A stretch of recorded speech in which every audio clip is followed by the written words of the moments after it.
The Los Angeles Memorial Coliseum, one of the world's most celebrated sports venues. For 5 decades, an international showcase for athletic achievement. Everything from Super Bowls to Olympiads. But today, it belongs to the Los Angeles Raiders. No team in professional sports intimidates opponents more effectively. And no member of this team is more relentless in his intimidation than defensive lineman Howie Long.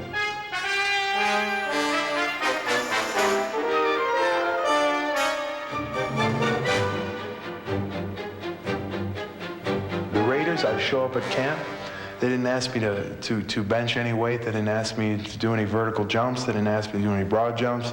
They didn't ask me to hop in a think tank and see how my bad dreams were. They gave me a helmet. You're going to play defensive line, and I started to play.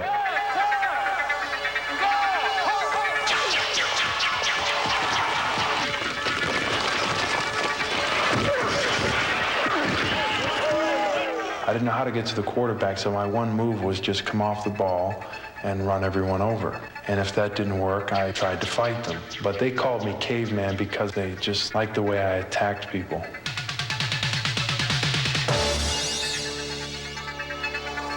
My background in football knowledge was so limited that they would be going over terminology such as out of east eye right, triple slot left. And immediately I started looking around the room like, you know, is anyone else picking this stuff up? You know, or am I the only one that's not getting this? And it turns out I was like the only one that wasn't getting it. They had to literally take me from square one to where I am now.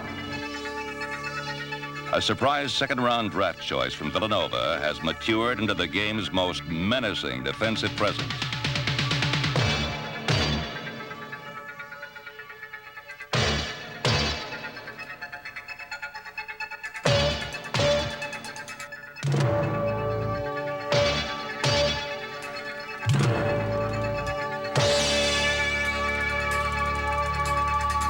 When you start to draw up plays, you are conscious of where he is. And you are conscious of saying, we have to do something about this guy or he may destroy what we're trying to do in the game. He's used at left defensive end, left defensive tackle, nose tackle, right defensive tackle, and right defensive end. The most dominant force in defensive football today. No one is immune to his greatness. For long attacks from all 5 defensive line positions. Instead of one offensive lineman preparing for me, all 5 have to prepare for me. They never know where I'm coming from.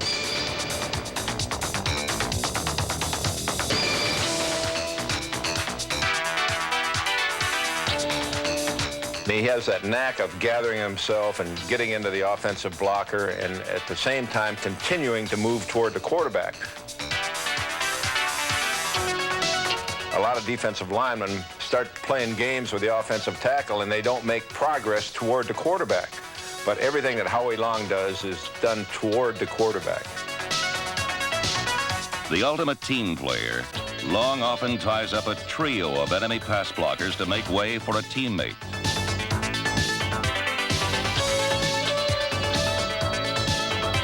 As long as I hear Matt Millen on the tackle or Bill Pickell on the tackle or Sean Jones on the tackle, as long as someone is making the tackle and it's not for a big gain, then I can get up from the bottom of the pile and figure I did my job.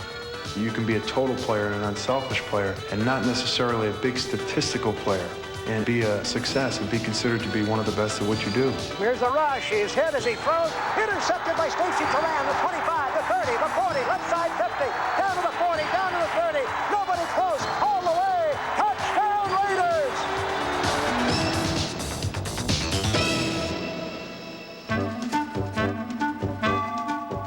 But hard-nosed Howie is not without a sense of humor. Take, for example, the time he invaded the Seattle Seahawks offensive huddle and walked off with their water bottle. I was a bit frustrated, and our water boys are like, the rest of the team. They're just, they were probably talking to someone up in the stands during the timeout, and we hadn't gotten any water out. So I walked into their huddle and took their water from their water boy and said, give me that bottle. They really don't deserve it. They hadn't done anything today. It was all in a joke, really. They kind of liked it. For Howie Long, the thrill of the kill is secondary to the challenge of the chase. I haven't seen many quarterbacks maiming people, so, I think they're kind of an afterthought. I think the justification and the real moment of glory is when you beat that man in front of you to get to the quarterback. And if a quarterback's not too squirmy about it, I really don't try to hit him that hard. I'm not a violent type of person, I appall violence. It just makes me ill. It's right up there with beats. Ugh. I really just don't like violence, but sometimes, they hit that switch, and it just, I get that kind of, they call it Howie time. My teammates call it Howie time, and I kind of get that faraway look where I see through people.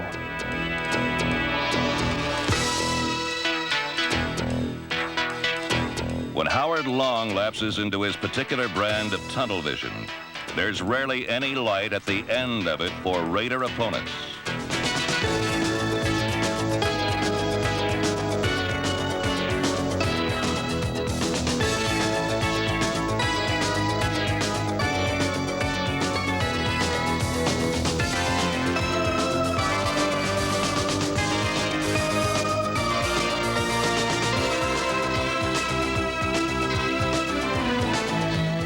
He's a guy that you hate to play against him, but from a coach's standpoint, you admire the guy and just wish he was on your football team.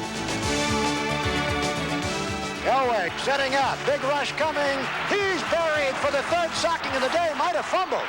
He did. Raiders recovered. Raiders recovered. Elway was just snowed under. There was too much defensive push. If you take everything into consideration, both run and pass, Howie Long's the best defensive lineman in football. Howie Long, quintessential crunch time. The key to it is hustle. If I don't hustle as much as I should have during a game, I go home at night and I really lose a lot of sleep over it. I like to think of myself as being relentless. I like to be thought of as being that way, relentless.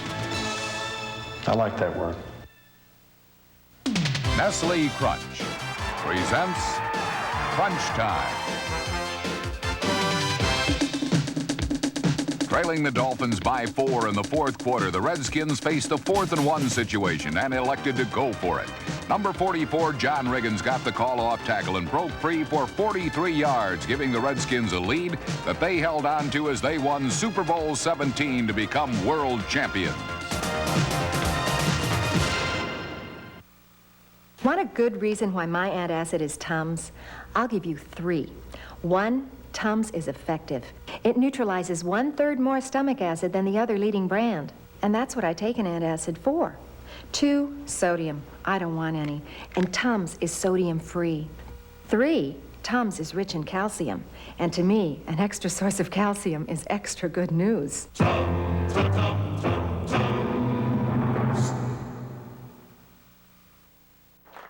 Finding clothing in the right size was rather difficult for the Bolivsky String Quartet, which made it difficult to play perfect music. Fortunately, they discovered C&R Clothiers. C&R carries a large selection in all sizes, 35 extra short to 52 long. Now they look great and play great. Well, they look great. C&R, for the long and short of it, and everything in between. Small pickups are fun rangers. Small pickups are no strangers, and small pickups are fun rangers from Ford. Well, they're big on small overall, large on little, except in the middle. Well, I want my Fun Ranger. Well, I want my Fun Ranger. Ranger. Well, I want my Fun Ranger around here. Ford Ranger, built fun tough. Pat Fischer stood 5 feet 9 inches and weighed 165 pounds and was as good an acorn as you could find at a time when NFL teams were looking for oaks. The Cardinals drafted him out of Nebraska in 1961. And after a brief tryout as a receiver, number 37 became their left cornerback, a position he owned for 7 years.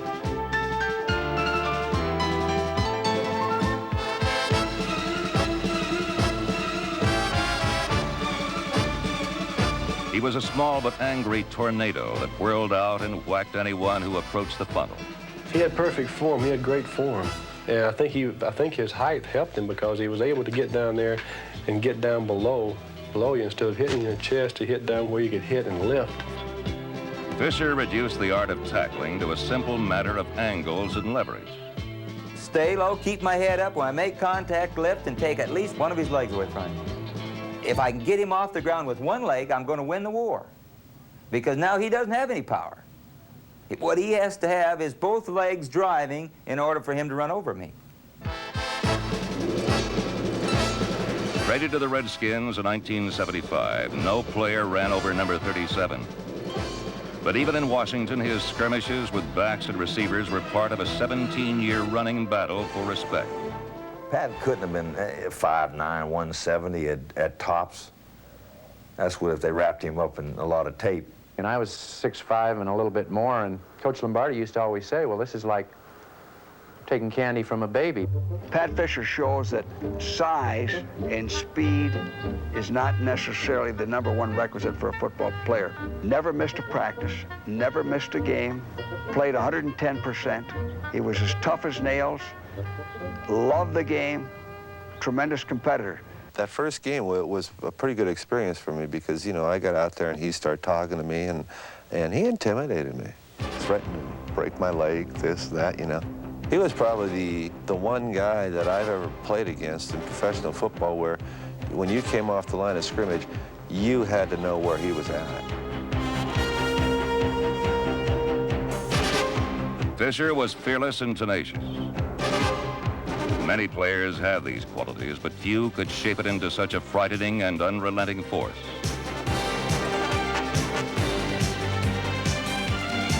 From whistle to gun, he beat on, agitated, outwitted, and intimidated receivers.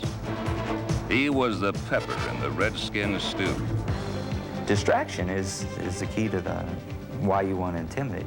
Make them think about you. Make them know and realize that if they do catch the ball, they're going to have to pay the penalty for it. And over a period of time, the war will be won by the guy that's more aggressive. Fischer's most famous duels were fought with the Eagles' Harold Carmichael, number 17, an oak who outsized the acorn by 50 pounds and 11 inches.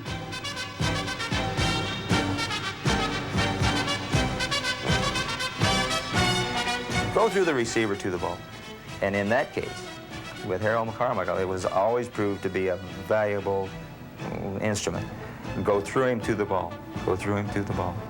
If you want to run inside, you may catch it, and you may get the first down, but I'm going to have to hit you. I'm going to have to punish you for doing it. And that's the rule.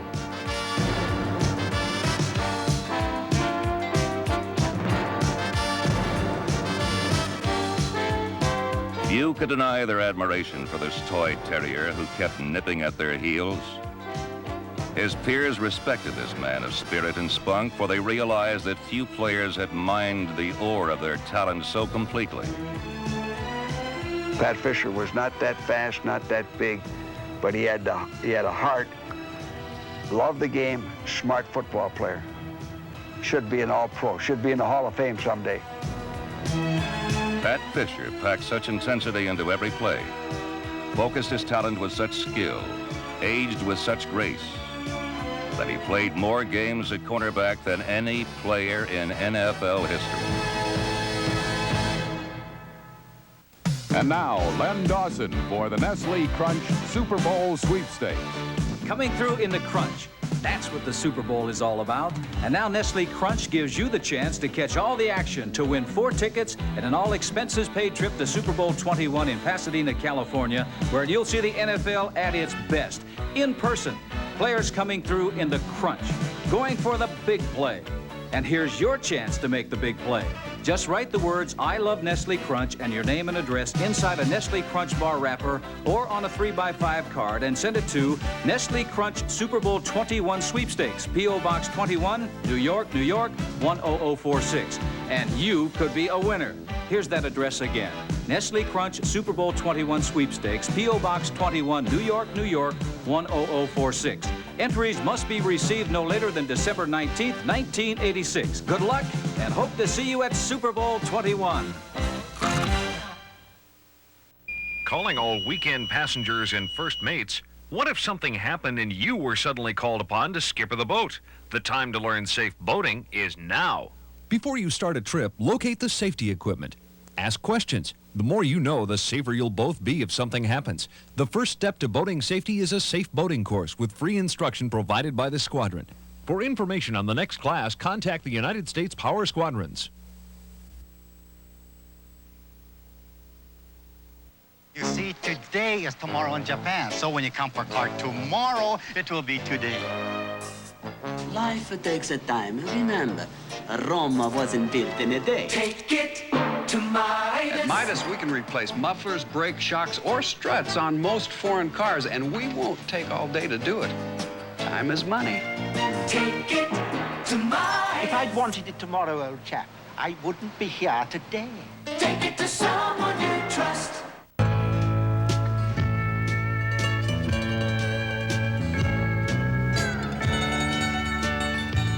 In this modern and glamorous age of pro football, Randy White is a reminder of its primitive past.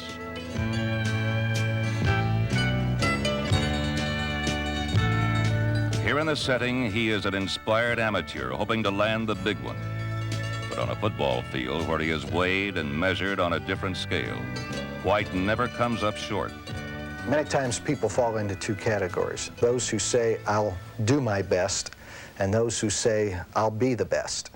And Randy White, whether he's ever professed it or not, wants to be the best. The drive that he has to be the best player is obvious the way he practices, the way he plays the game. I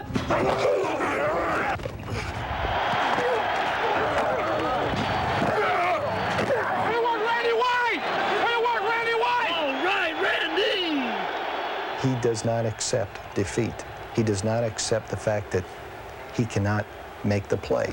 He just believes and plays as if he personally can make any play that has to be made, and he does. While White strides resolutely on his way to the Hall of Fame, in 1975, he followed in the footsteps of a player whose bust was already being cast. For 14 years, Bob Lilly commanded center stage in Dallas, and to assume his role, a replacement would have to sneak in from the wings. A rookie rarely plays leading man roles, but number 54 displayed instincts that were perfectly geared to the closed-in crunch of pro football. My attitude was defeat the guy in front of me and get the guy with the ball, whether it was a running back or the quarterback. I really didn't preoccupy myself with the little steps, the little intricacies of playing the flex defense. The Cowboys tried White at linebacker, and although opponents fell like buildings from a wrecking ball swing, the conversion was like making over Marie Osmond into Madonna. I was one of those guys at Dallas that really felt like he should be a middle linebacker because I had played against Dick Butkus, and Randy White to me was the closest thing to Dick Butkus that I'd ever seen, and he could outrun Dick Butkus. He had that mean streak in him that Dick Butkus had.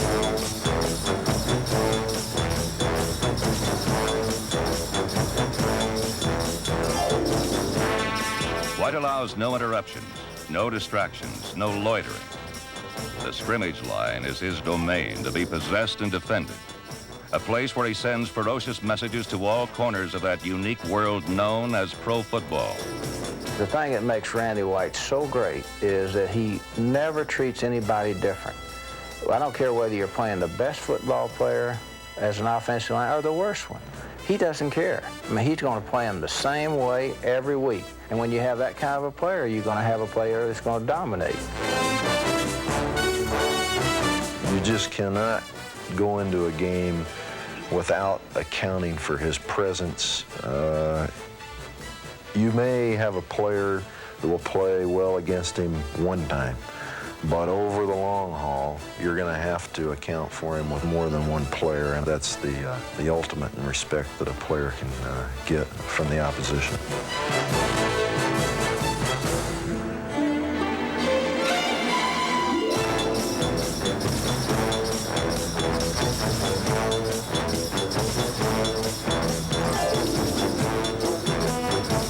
Randy White, to me, would have to be the finest defensive lineman, along with Deacon Jones, that I've ever seen play football. Randy White is a player that plays every play, whether the game is 70-0 in your favor or 70-0 against you. He's got the motor. He never stops. He never thinks he's out of a play. He's going to try and win the game himself if he can. I don't even care what everybody else is doing, and he inspires everybody else by his play, I think, and he's got a great heart, great pride. It's like the last play of the game, and it's up to him to make the play to win the game.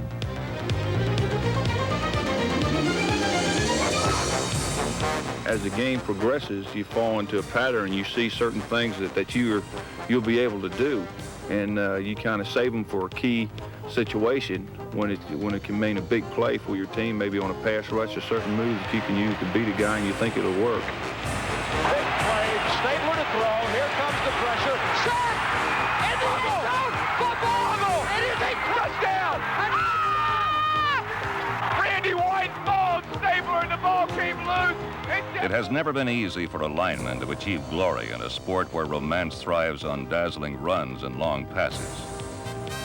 A few like Randy White have risen from the gore of the scrimmage line to become giants of pro football. Crunch Time will return following these messages. Hi, know what? Today Mommy went shopping for a stereo. She said she got the runaround.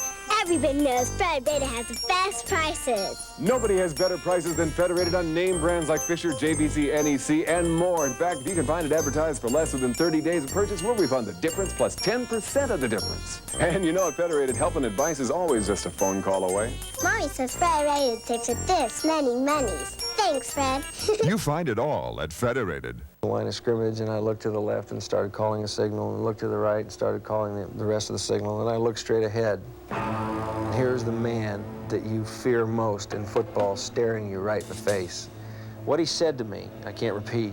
The sensors would have a ball, and immediately my voice kind of quivered and started cracking. He was the greatest intimidator that ever played football. I don't know how good a football player he was. He scared the hell out of people along. He told me he was going to kick my you know what. The first time I ever played against him, my rookie year. Dick was an animal. I called him a maniac, a stone maniac. He's the kind of linebacker that when he hit our back would go back in the huddle. He'd be talking out his ear hole. He'd want to know who was supposed to block that crazy sucker. Before you could begin to try to block on Dick, you had to overcome the mystique. And he didn't appreciate this, but I said it was almost like an odor. He exuded a kind of a presence. He tried to hurt you. You know, he was just so competitive. You know, not only did he not want you to gain a yard, he didn't want you to gain an inch. You know, as soon as you had that football, you were the enemy.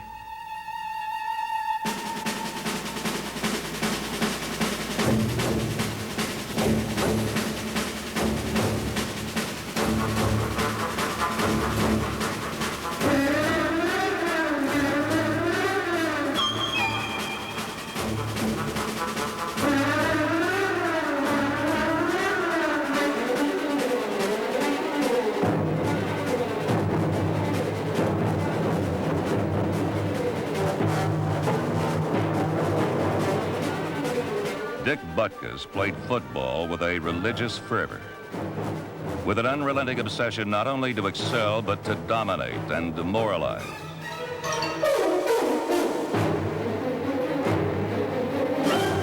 Dick was not satisfied was just an ordinary tackle. He had to hit you, pick you up, drive you, and grind you into the ground.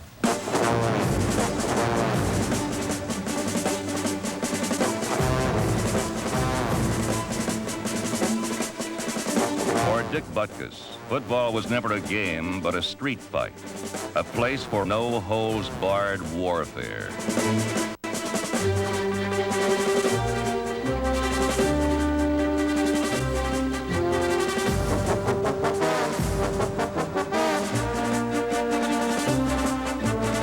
He was an animal, and he was a well-conditioned animal, and every time he hit you, he tried to put you in the cemetery, not the hospital.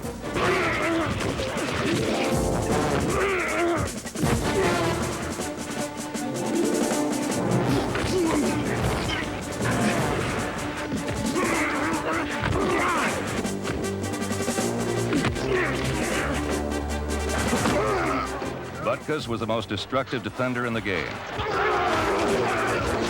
And the NFL is filled with horror stories of tough men who crossed it. He knocked out L.C. Greenwood on a punt. I remember, and he knocked out Warren Banks, and he was a backup fullback we had, but a good special teams player. And I remember Warren sitting on the sideline crying. He says, "I don't know who I am," because Butkus had blindsided and just KO'd him. For Dick to run a 100-yard dash, it'd take him 3 days. But I want to tell you something, from that middle linebacker, 20 yards this way, 20 yards that way, 20 yards that way. I mean, nobody was quicker than he was.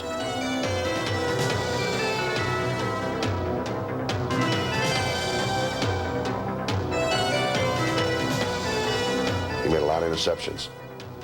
If he was told in past defenses to be in a certain area, I mean, he was there. He had great hands. The man was unbelievable. His whole damn life was football. Forget about it. Wasn't driving a pretty car. It wasn't going to the local bar and pounding your chest, "I'm the greatest." It was the opposite. You know, I'm really not the tough, macho guy that was only during the game, and no matter how hard you try to explain that, sure you were, you know. So he's basically a pain in the you know. Again, I know him, and he's got a personality like a fried lobster. It was horrifying playing against him because he can intimidate literally an entire offensive team, and I mean good teams. We had a rookie center that was playing against him for the first time. And of course, you remember Butkus grunted a lot and growled a lot when he was backing up the line. And we sent this rookie center in to play for us, and the first time he came off, his eyes were about like this. He couldn't believe what he was hearing from Butkus. Butkus had him intimidated. He hadn't even blocked him yet. Butkus dominated a game the way no other player ever has. He dominated officials. He'd take the ball away from the guy after the play and shake it in the official's face, and the official would point it their way. It was awesome. I was working, and Butkus came up to me, and he started to wave his finger at me. And I sort of smiled at him and I said, "Butkus," I said, "don't wave your finger at me." I said, "I'll bite your head off." He looked at me and said, "Well, if you bite my head off, you'll have more brains in your stomach than you will have in your head." He was the most unique defensive player that I ever saw come into professional football. The first year that he began to play, he began to do things to runners that no one had ever done before. In that he was tackling these guys with one hand and stripping them with the other, stripping them of the ball. I've never seen any linebacker in professional football before or since who did this. Dick Butkus recovered 25 opponents' fumbles, the second highest total in NFL history. And if records were kept of fumbles forced, he would certainly own the all-time mark.